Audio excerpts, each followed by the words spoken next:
Assalamualaikum warahmatullahi wabarakatuh.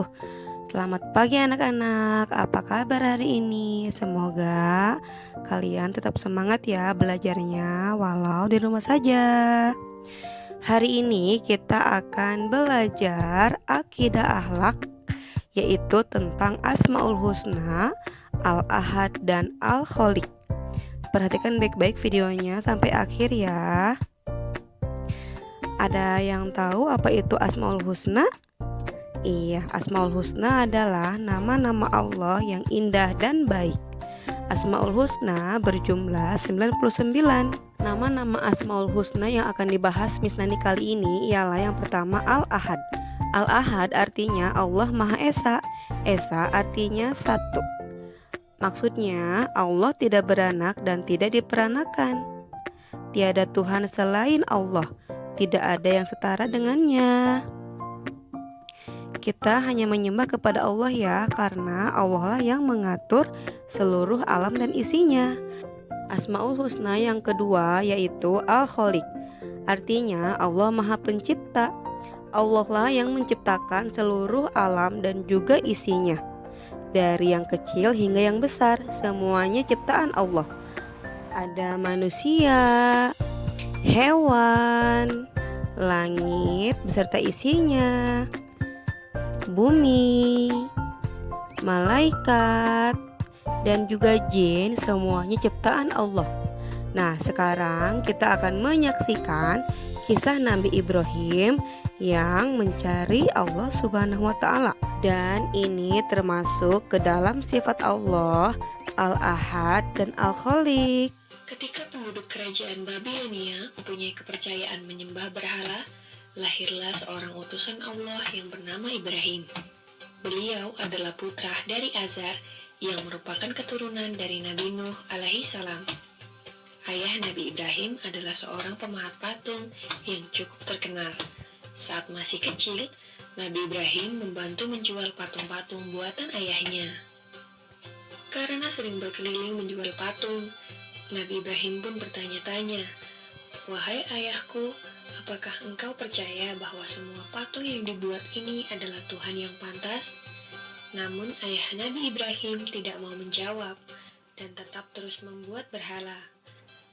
Kerajaan Babilonia pada saat itu dipimpin seorang raja yang bernama Namrud bin Kanaan. Pemerintahan yang dijalankannya adalah kekuasaan mutlak yang membuatnya menjadi raja yang kejam. Apapun yang diperintahkannya harus ditaati dan dilaksanakan tanpa ada pertimbangan dari siapapun. Pada suatu hari, semua penduduk merayakan sebuah tradisi tahunan dengan pergi keluar kota untuk berburu. Nabi Ibrahim juga diajak oleh ayahnya. Namun kali ini Nabi Ibrahim menolak dengan alasan sakit. Nabi Ibrahim kemudian pergi untuk menghancurkan patung-patung berhala yang berada di tempat ibadah dengan menggunakan sebuah kapak. Semua patung-patung berhala itu dihancurkan tanpa ada yang tersisa kecuali patung yang paling besar. Nabi Ibrahim lalu meletakkan kapaknya di depan patung tersebut. Ketika para penduduk kembali, mereka sangat terkejut melihat patung sesembahannya hancur berkeping-keping. Mereka akhirnya mencurigai seseorang yang tidak ikut dalam acara perayaan. Dipanggillah Nabi Ibrahim untuk diadili, yang disaksikan oleh seluruh penduduk Babilonia. Dalam keadaan ini, Nabi Ibrahim mulai berdakwah secara terang-terangan. Dalam pengadilan itu, terjadilah percakapan antara Nabi Ibrahim dan Raja Namrud.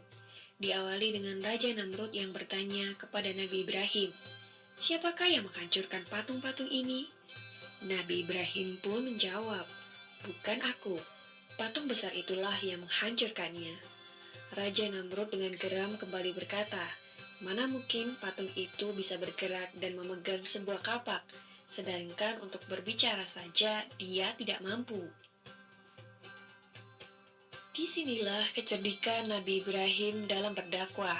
Dengan tegas beliau menjawab, "Jika engkau tahu bahwa patung itu tidak bisa bergerak, bahkan berbicara saja ia tidak mampu, mengapa kalian semua menyembahnya?"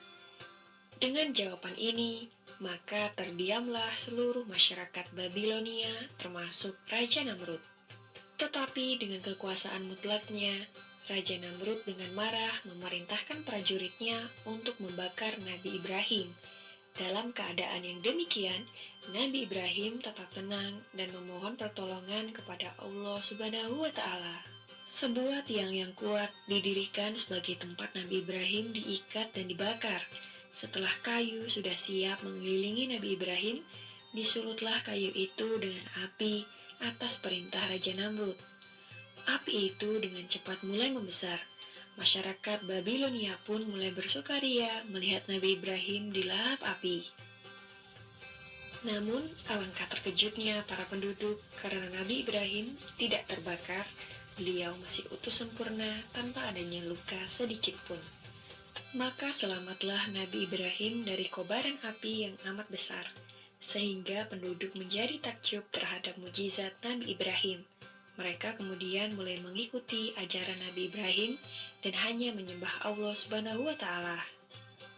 Demikianlah kisah Nabi Ibrahim alaihissalam yang tidak luka sedikit pun meskipun dibakar api.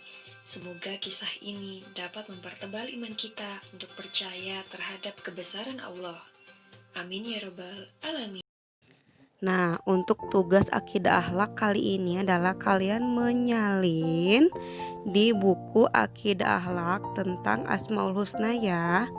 Nah, teksnya yang ini ya yang harus kalian salin. Alhamdulillah selesai pembelajaran kita kali ini.